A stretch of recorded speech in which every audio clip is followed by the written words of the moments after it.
Good morning. Good morning. Hey, Dave. How you doing? How are you guys doing today? All right. My name is David Conrad, and I'm the host for Creative Mornings here in Seattle. Do we have any visitors today from places other than Seattle? Anyone? Where are you from? Maui. Right. Nice. Welcome to Seattle. So our theme this month is Broken, which was chosen by the Washington, D.C. chapter. And the illustration was done by D.C.-based Donald Eli. And it's animated. I want to thank our global sponsors. They really help keep Creative Mornings running, funding our website so we can host videos, we can do ticketing. They help support the admin staff in New York that keeps us all sort of connected, and that's a really important part of the organization for us, the fact that a chapter in Atlanta can talk to a chapter in Washington, D.C., that can talk to a chapter in Vienna, 140 some odd chapters around the world right now, and continuing to grow, so it's a really great organization worldwide. And companies like MailChimp and Shutterstock and FreshBooks help us do that. And so anything that you can do to support them, so thank you. We're going to dive right into our 60-second pitches right now. So community that has something they want to pitch, an upcoming project, something they're looking for help on, to get up on stage. You get 60 seconds and a slide, and you can talk to the audience. If you have something that you'd like to share, you can send an email to seattle@creativemornings.com and just tell us what your thing is, and we'll get back to you and probably invite you to come up on stage. So first off, we're going to have Andrew Goldstein come up. And I'll have my handy timer here. I'm going to set it to a minute. We'll do, let's see. It's time on Mars. All right. Okay. So. My name is Andrew Goldstein, and in addition to being the guy that checks you in over there, I run a nonprofit in town called Emerald City Music. Before I tell you about that, let me tell you about all of you in the room. 90% of you here are interested in, or were exposed to at some point, classical music. Mozart in the Jungle, Fantasia, you grew up playing an instrument, but only 10% of you pay money to go into a concert hall to see classical music live. Because concert halls are stuffy, they're expensive, you're the youngest person there's too many rules, and as somebody who works in this industry, I can't stand that either. So I wanted to see that changed. I wanted to bring the best of the best music into a casual, social, lively, drinking kind of experience. We're bringing 45 musicians from around the world into a coffee shop in South Lake Union. It's gonna be awesome, and I wanna see you there. If you want a preview on Mountain in Issaquah, chance to hike with them, see some music at the peak, it's emeraldcitymusic.org/hike. Emerald City Music, a place for music lovers.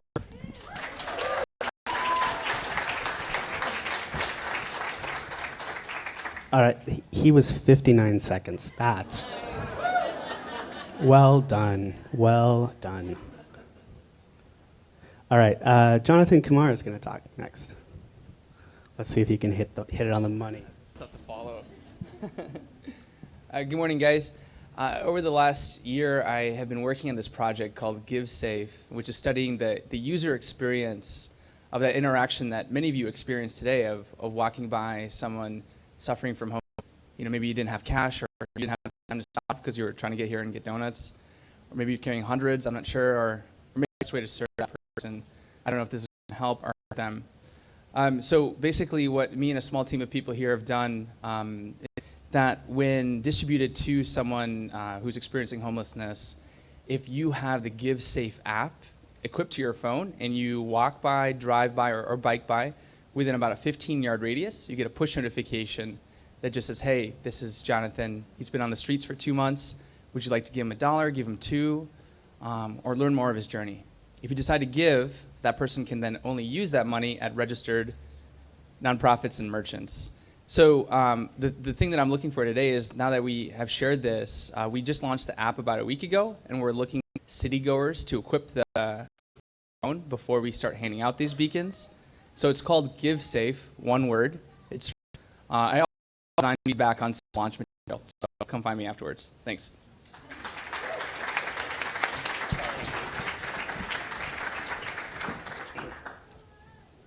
All right, Nikki Barron.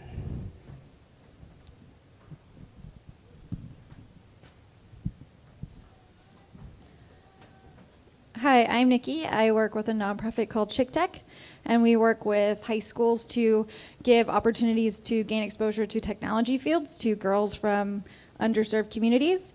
And we in Seattle have 2 girls that require a sign language interpreter. And so we are raising money through a trivia night. It's $90 for a team of 5. All the money is going to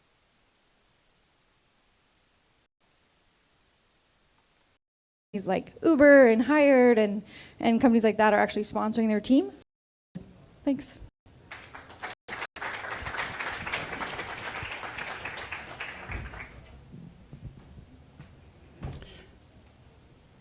She was way under. You could have kept going and going.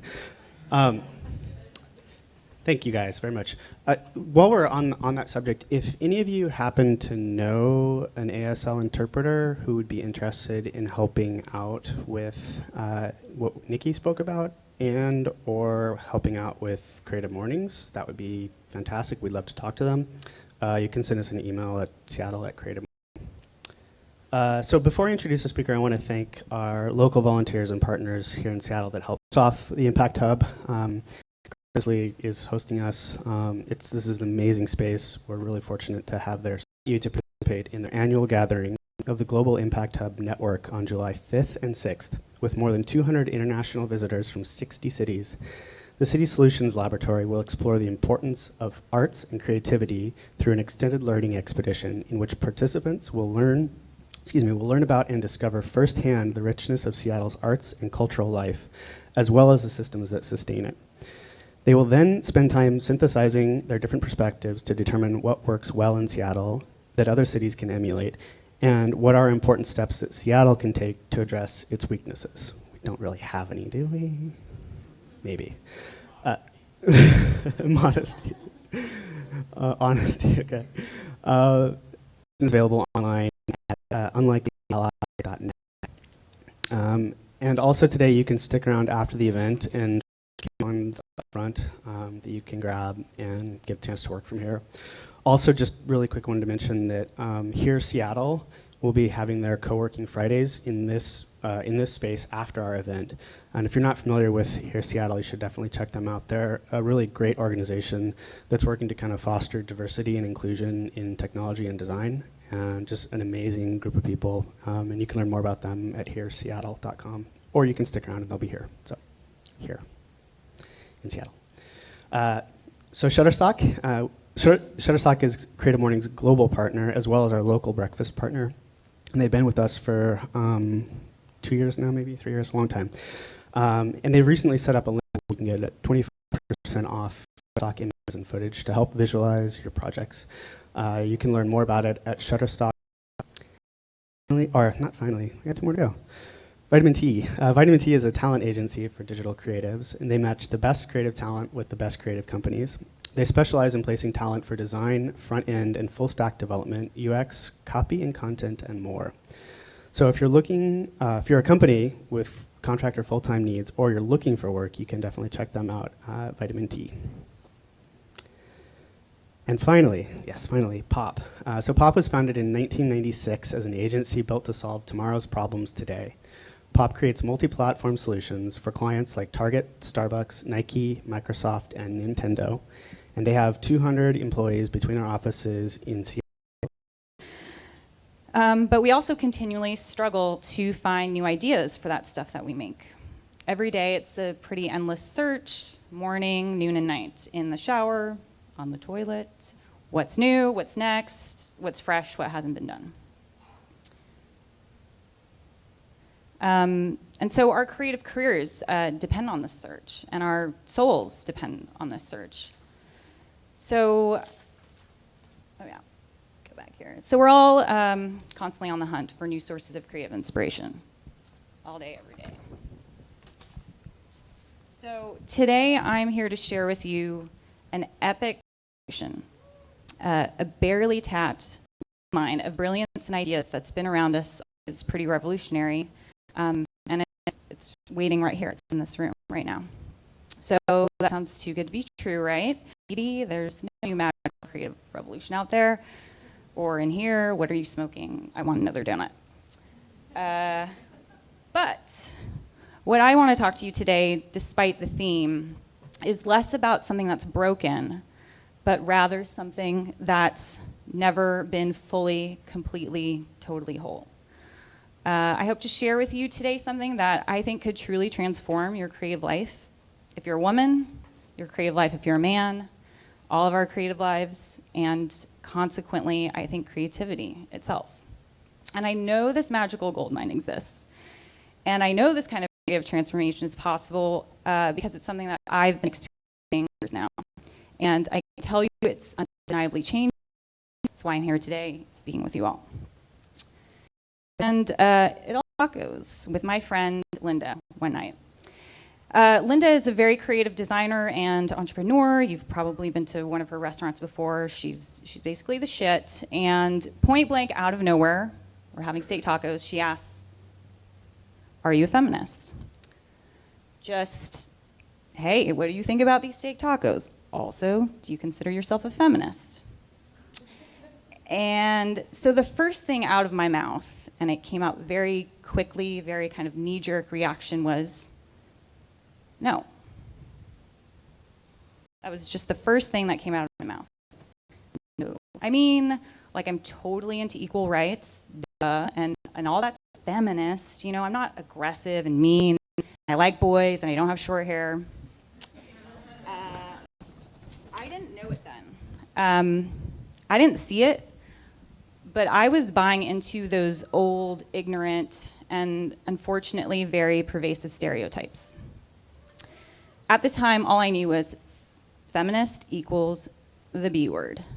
And not like the good kind, not like, damn, bitch, that short haircut is the shit. Not that kind. Because most of the time, this involves diminishing ourselves and making us smaller. If we're small and we're quiet, we don't see enough for any the B word. And then we can continue to go through life, just small and quiet. Having dinner with my friend Linda. All I knew was that a very visceral, very overwhelmingly negative reaction happened in me. And that bothered me a lot. That reaction really stayed with me. It never left. It kind of lodged itself into my brain.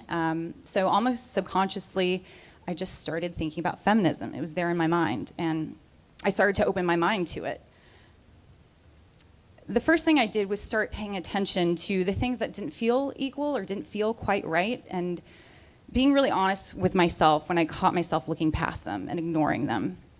As women, we're taught very well to look past these inequalities and just pretend they don't exist. That keeps us in our place. I also started to learn about these inequalities as creative.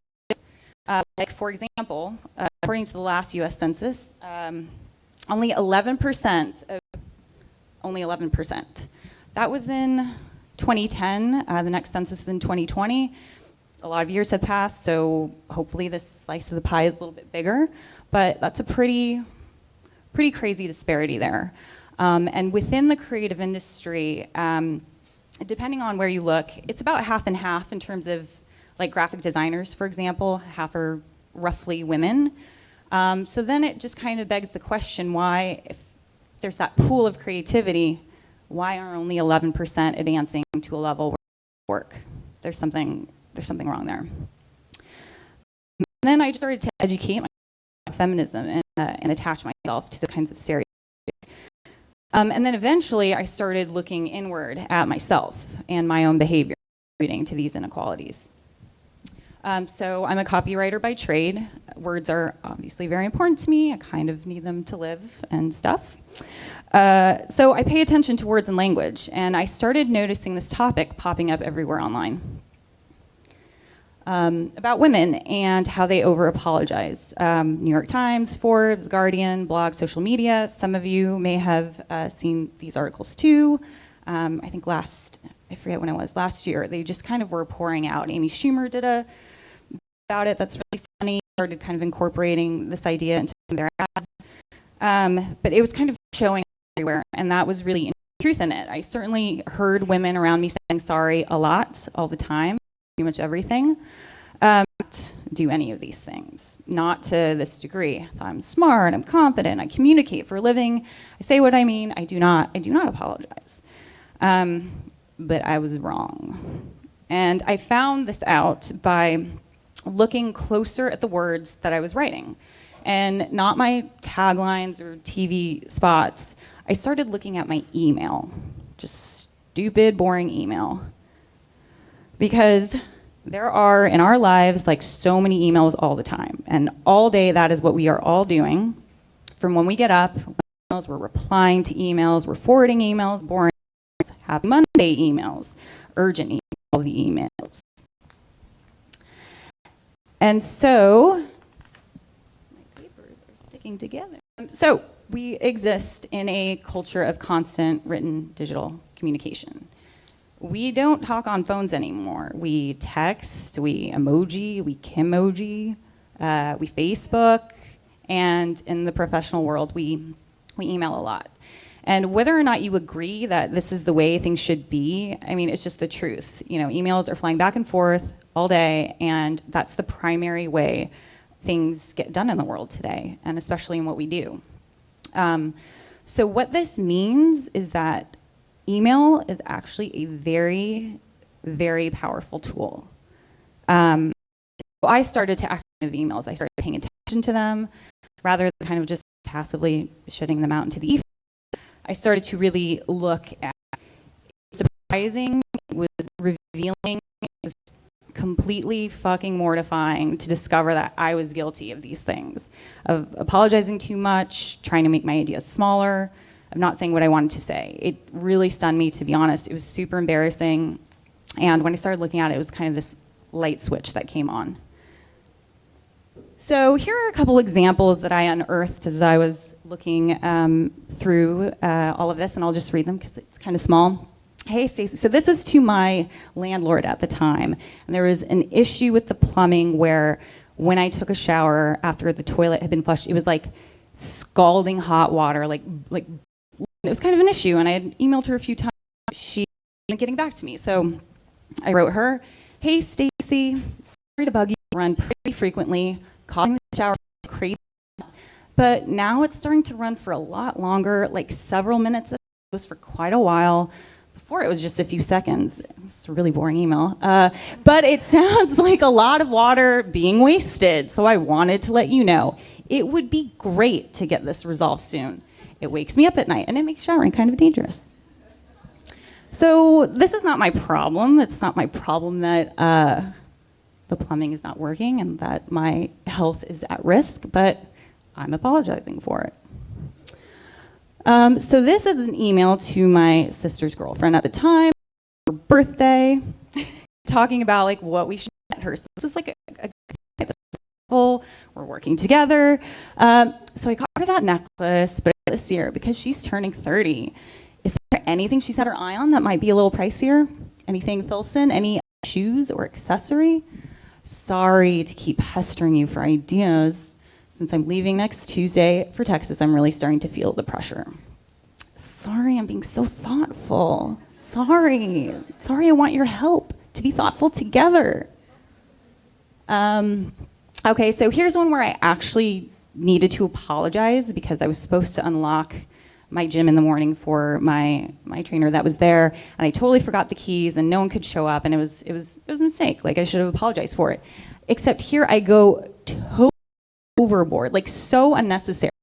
I'm so sorry. I totally thought I had the key. I missed my alarm this morning. I'm so sorry. Will you please send my apologies to everyone? I wish there was a better way to make it up to everyone. In the future, do not hesitate to call my ass at 6:30 a.m. It won't happen again, though, I promise. Yay for Monday, unsmiley face.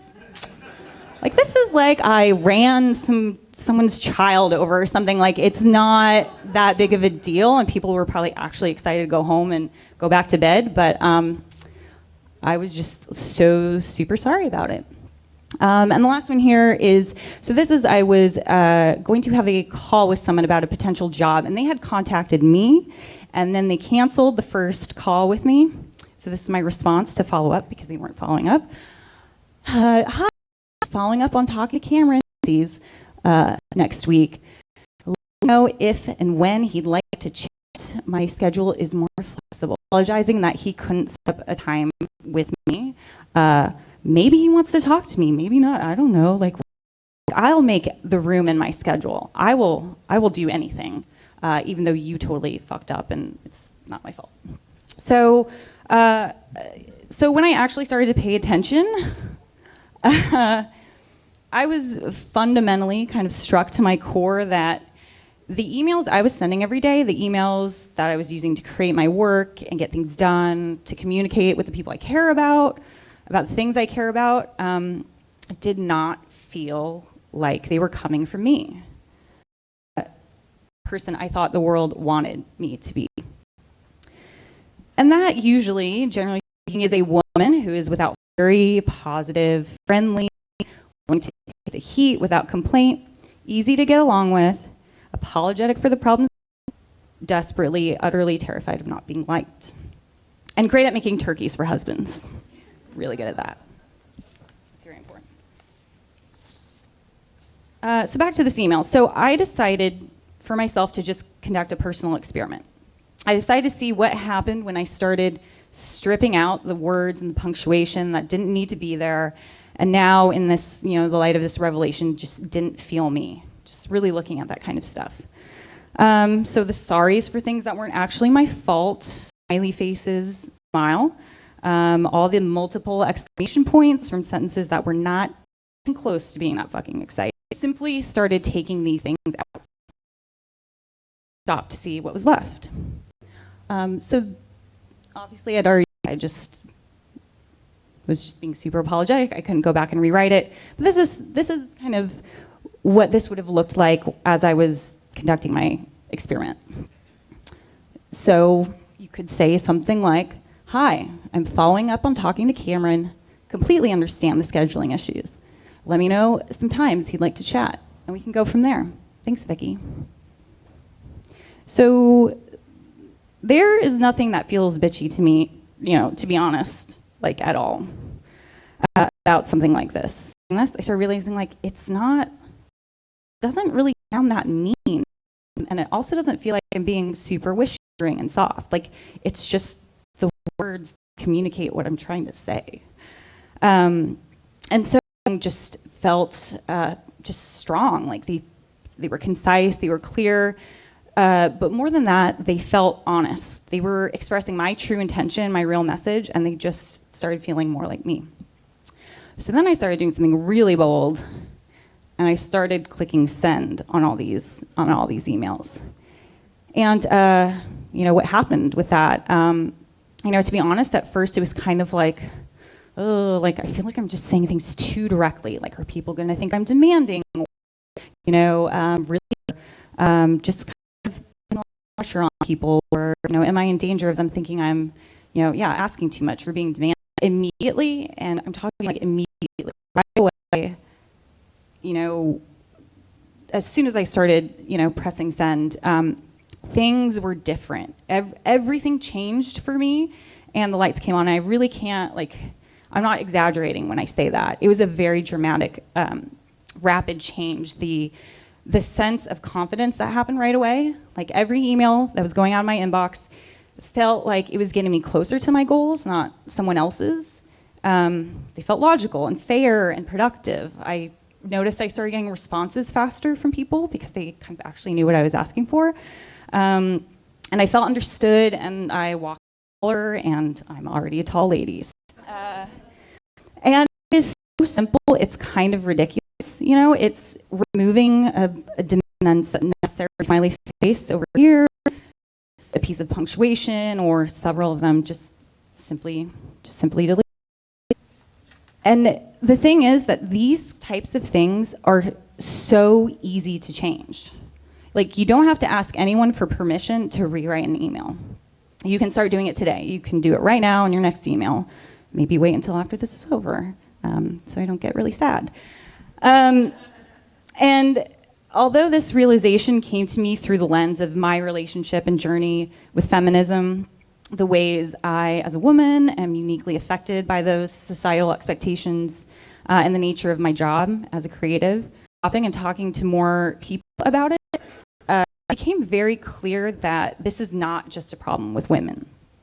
It's kind of all of us, on levels. It seems that we all are struggling with to who we are, especially in email, but kind of in general, without feeling like we're upsetting or bothering or inconveniencing something else. We know we're big, like we deserve to be here, we deserve to take up space, we deserve to put our ideas out there. So why do we make ourselves feel small? Feeling small does not feel good.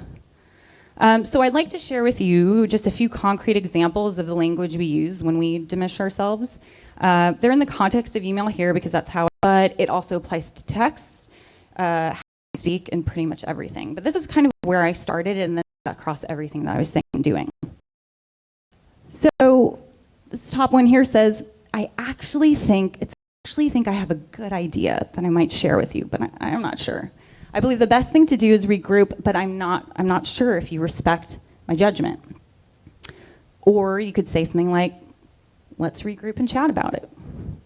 Like, it's not so crazy to suggest, like, you know, let's regroup. Like, are you asking too much from people? No, you're not. You're just doing your job. So actually is one that's very, very common and pervasive, and I still do it. So here's one where you're like, okay, like, what's wrong with smiley faces and exclamation points? It's nice and make people feel appreciated. So the presentation looks great. Thanks! Exclamation. You just needed to let them know that you liked it. You know, and what you're kind of saying with that is that I really, really want you to know I appreciate your effort, and you're the best, and you're the greatest, and great job. And it goes a little overboard. But you could say something like, the presentation looks great. Thank you so much for your hard work on it.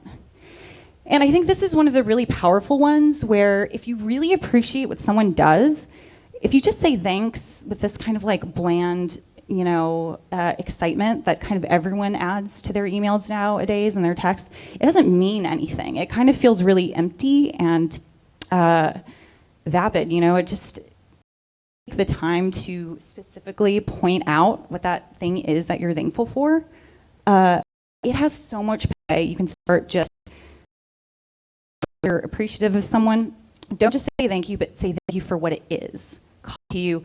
It makes that person's day or week or month. It's just one of these small acts of kindness that we can do that makes you feel good, it makes them feel good, and it just is so much more meaningful than exclamation points and winky faces.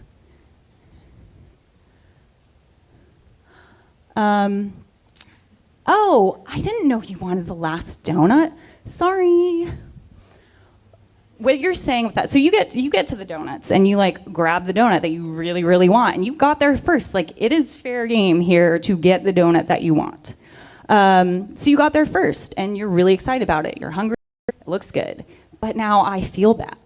When you apologize for getting something you were, you're basically saying you don't deserve it. Or you could say, cool, let's both enjoy the donut.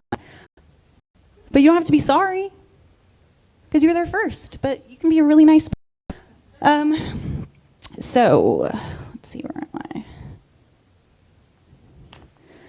So yeah, so here's this email again. So instead of saying things like this, we could easily be saying stuff like this, and it's really easy to do. Because when we stop wasting those precious sentences, apologizing for other people's problems, or, you know, subscribing to some sort of nicey nice expectation of what we should be, or questioning our own intelligence and judgment when we know we're smart and we know what we're talking about. Imagine, oh wait. First, we're going to imagine all of the other horrible things that also kind of finish us. So here's a list of words for the rest of words of things that happen a lot. You know, sorry, I just wanted to check in with you. Like, no, you want to check in with someone. Actually, I really, really think we should do, you know, a meeting on Friday. Does this make sense? Oh, like here's a thoughtful email about all of the plan for the meeting on Friday, but does it make sense? Which is really a powerful one because it not only makes you think like you're doubting what you're saying, but it's also kind of belittling the person that's reading the email. Like I don't know. Or then it makes, this is one that shows up a lot in emails. And the thing about this is, if anything that you're sending it to, it's on them to let you know. That's their job. It's not your job to kind of couch that at the beginning, because what that does is already inserts a doubt into that person's mind that what you're saying maybe doesn't make sense, or you know should be confusing, and then people get confused. So you're already planting that idea in their head. So don't do that. And if they don't let you know that they're confused, like that's their problem, and they're not being really professional about things. Thanks. One of my favorites. You know, I think we should do this. My first thought is, I love this because you're putting it in the front of something that you thought about a lot. It's a throwaway thought. Like, here's what I think, but if you don't like it, then don't worry about it. It's a stupid idea anyway. You can forget about it right away. So it's, again, already setting ourselves up for people to doubt what we're saying. This will only take a minute. This is another one that kind of downplays your effort. So, you know, if you are, you're trying to go up to someone and ask a question, this will only take a minute. That kind of means that your question isn't that important, or, you know, don't think about it too hard, run through it really quickly. Don't be super thoughtful about it, because my question is like, it's not an important question. Or like, you know, say, okay, send over that report. And you're like, okay, well, that's a lot of changes, but you're like, it's fine, like, no worries is great too. And I'm like, no, this take effort. Like, you don't need to make it sound like you can get it done super quickly. Like, if it takes a lot of work, it takes a lot of work. You don't need to make it seem like it's easier than it really is. I'll try to adding a lot of question marks to things and saying things are not a problem. So, and there's tons more, but this is kind of some of the best hits of all of this. So imagine what would happen if we start taking all of this stuff out. Just taking it out. It's not even changing anything that you're saying or saying things in a different way or writing them differently. Like, what happens if you just start just imagine what that effect could have. And so I had this last this is called Just Not Sorry. And it's really cool. You just add it to your Gmail, and what it does is it underlines all of these. Go back. Hold on, things aren't moving now.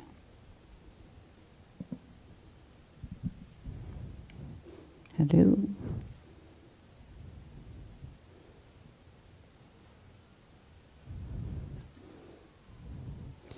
This Gmail plugin is it's super cool, so let's just keep looking at the side for it.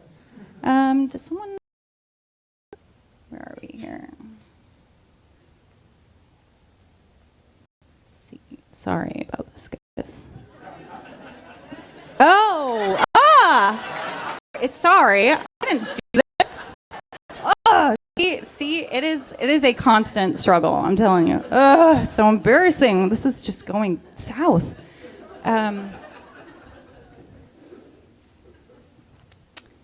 Good Lord. Does someone who knows computer things know what's happening? It's frozen, I think. Sorry. No, you are not sorry, David. Oh, okay, well. Shall we? So, yes, these are the words that we should take out. Press pressing. What happened? I'm pressing. What? Come back and do that again. Please.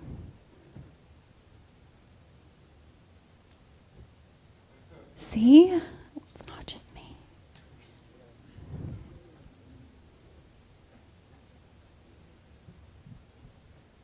Okay, let's imagine there are no technical difficulties, and this has just been so thrilling. So let's just imagine what women could do all the time, with all the time, energy, and words that we spend on being sorry instead of being bold. Sorry, I'm not sorry. Imagine how they are, how that would impact ourselves, our confidence, and then consequently our creative work. And then what that would free up for all of us, would make us feel, and which of our ideas now would actually get a fighting chance in the world, because we're not making them small, we're making them big. And imagine, us putting what we believe and think and dream of out into the world without apologizing for it. But then let's imagine what could be possible when we're all doing that.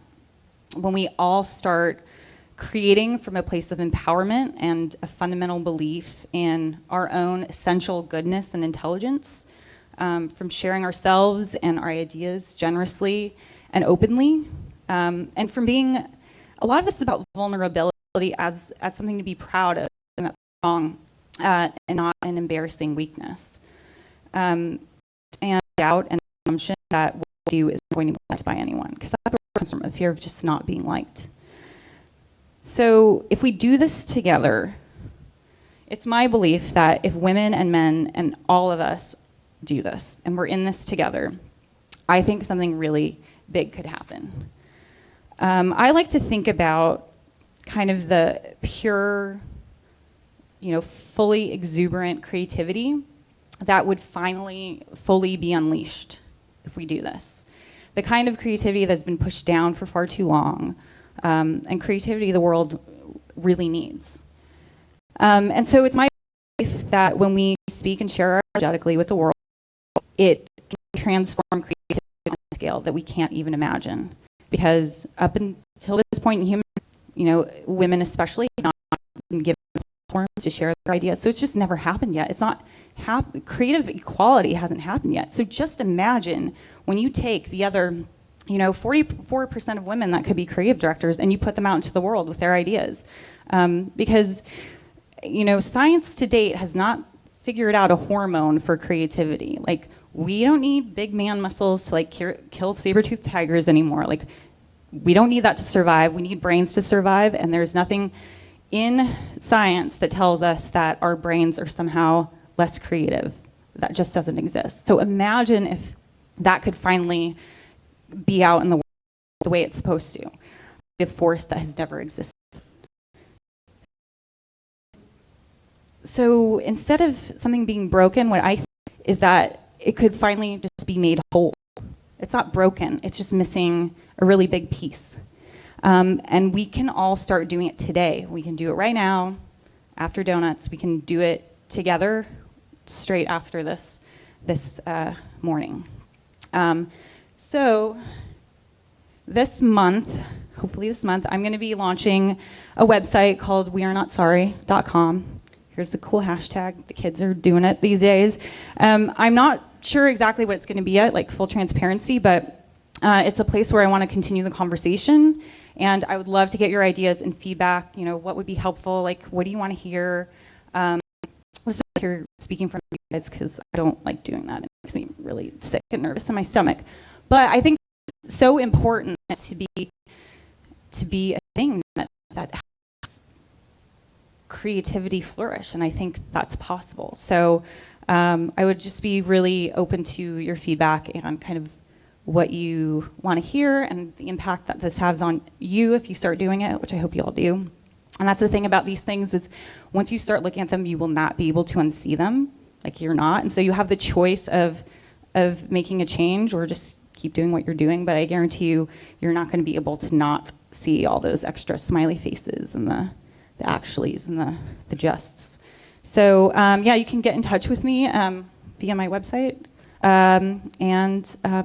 Thank you.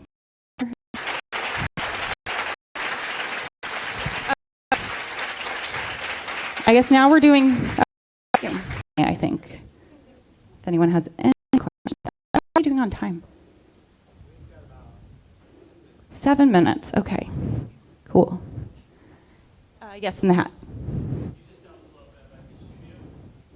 Oh, Hum Creative, yes. So this has been my first week, actually, and it's been the best week ever. They are the nicest people. We're going today, actually, to take a little studio field trip to Vashon to watch a sheepdog competition. So just because that sounds cool. So I've been really welcomed. It's a small studio, but it's really exciting. They do great work and are really focused on kind of going through this amazing, and for good or for bad, there are positive or minuses. Talent and entrepreneurs coming to the city, the kind of businesses we want to work for, people who have kind of those shared values of doing something meaningful. So I'm very excited to be there, and hopefully I do a good job. But sheepdogs, that's happening first. So yes.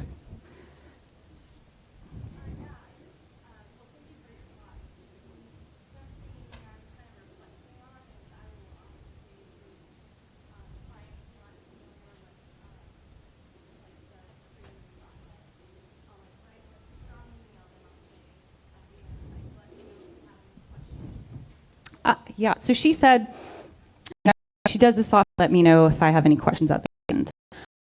Let me know if you have any questions isn't the same as does this make sense? Could be nonsensical and like totally like gibberish when it's not. But, saying like, let me know if you have questions, that's just opening the conversation, saying like, yeah, like I'm here if you need more information. So I don't think let me know if you have questions is a bad thing at all. I think it's a great thing to do, especially after you've got a lot of detail in an email. So you're doing good, kid. Yes.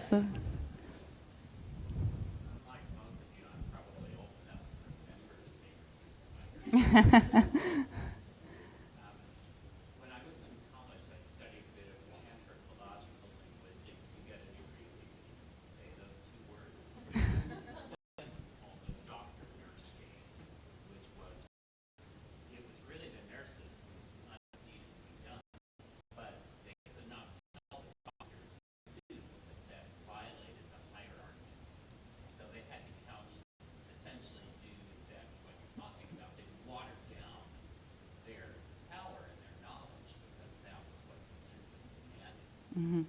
I work in a really hierarchical organization, and if I communicate with people above me as if they're peers, and as if I think I'm as smart as they will shut me down. We are required to, in order to get anywhere, put things in such a way that somebody further up the chain will feel like it's their idea. Mm-hmm. Given those moving horticultural shifts, I don't know, like I said, I'm old, so I don't know what's happening. In the act of the doctor, nurse, it still exists, the doctor working man, so Mm-hmm. it had a strong gender component, but it was really a power component. Right. Yeah, because that's what it's all about, and it's just what the history has been is that men have just had the power, so that's what plays to the power struggle. Yeah, yeah, you are the exception. I don't know, like, wait, so what industry do you work in currently? Government. Ooh, well, that's the tough one.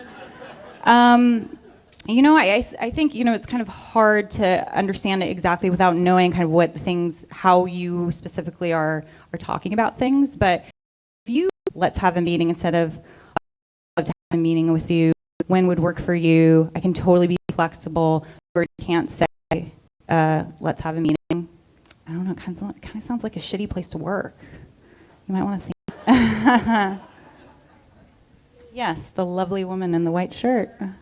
Hey, sister. Mm-hmm. Can you give me like an example maybe of a situation? She's a flight attendant.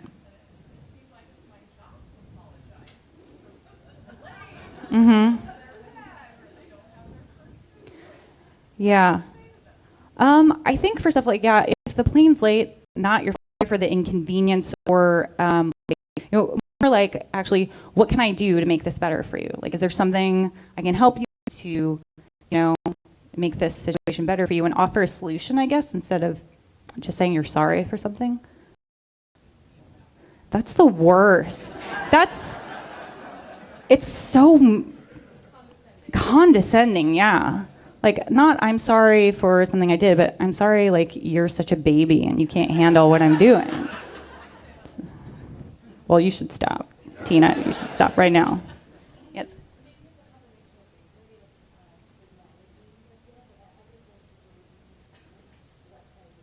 Yeah, so she just said, acknowledging frustration or the annoyance, full and saying you're sorry for this situation and saying I'm sorry. Again, it's like to that specificity of the problem, or this is I understand it's terrible, and I just want to help, so let me know what I can do. And you don't have to say sorry anywhere in that, but it conveys the feeling of, I get it and I want to help. It's right there.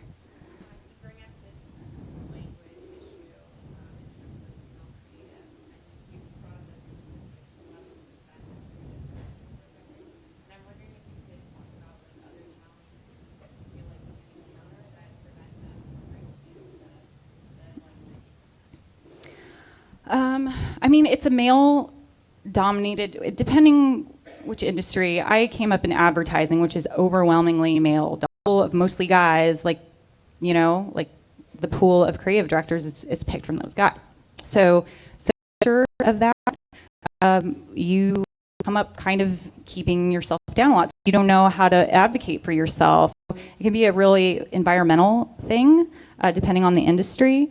But, like, the way to overcome that is just to kick ass at your job. Like, just do the work and make it great, and just don't apologize for it. Just keep doing it. And, like, someone will notice, and someone will appreciate that. But you kind of have to be willing to put it out there fearlessly, because otherwise, like, your ideas don't reach the level of what it can really be, and what can really be impressive, and what can really make a difference. So hard and use the grindstone and keep, and I think it does have an effect. And if it doesn't, if you feel like you're doing your job well, get out of there. Like, go find people, recognize that, because every place is not like that.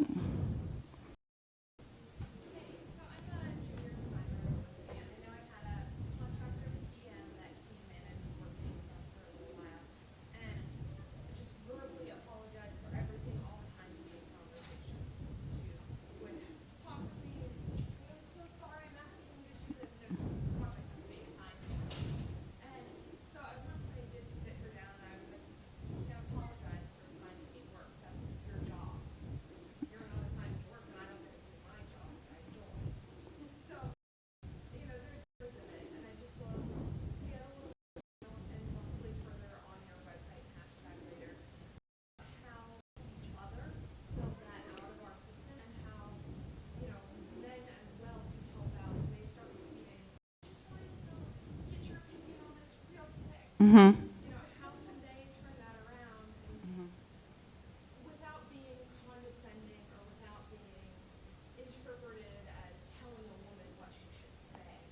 Mm-hmm.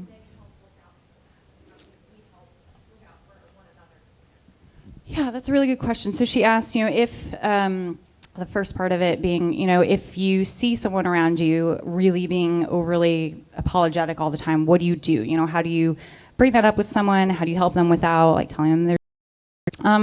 I think what's cool in the times that the few occasions I've been doing this talk, groups of women have come from different companies, and so they hear about this, and they're like, we're going to hold each other accountable. This is a safe space to call each other out, Like, if you see someone saying sorry too many times in an email, you're like, girl, you're saying sorry a lot. Don't do that. And she'll be, oh, cool.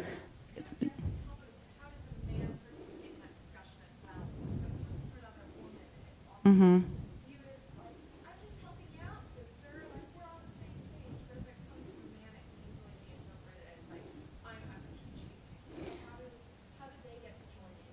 Yeah, I think that's a good point. And I would be really interested in hearing from the men in this room their perspectives on it, like this man over here.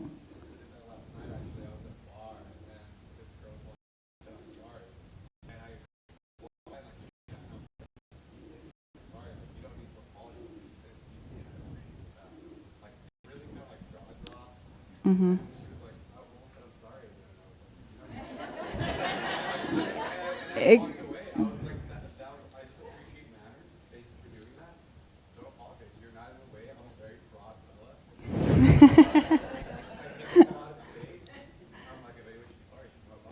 No, you shouldn't be sorry for your body either. I mean, it's your body. So what he said was, for example, if, a girl bumps into you and she's like, "Oh, I'm so sorry," and what he did was just say, like, "Dude, it's okay. Like, don't be sorry. It's fine." That's the way you do it, is not by picking out exactly the word saying you shouldn't be doing that, but more like it makes them feel like they don't need to do it. It's responsibility, or just call out like, "Hey, it's not your fault." But you don't have to just say, "Dude, it's not your fault. It's cool," and that will start building up the confidence to just start letting go of that language. I think we're over. Are we? Okay. Thank you.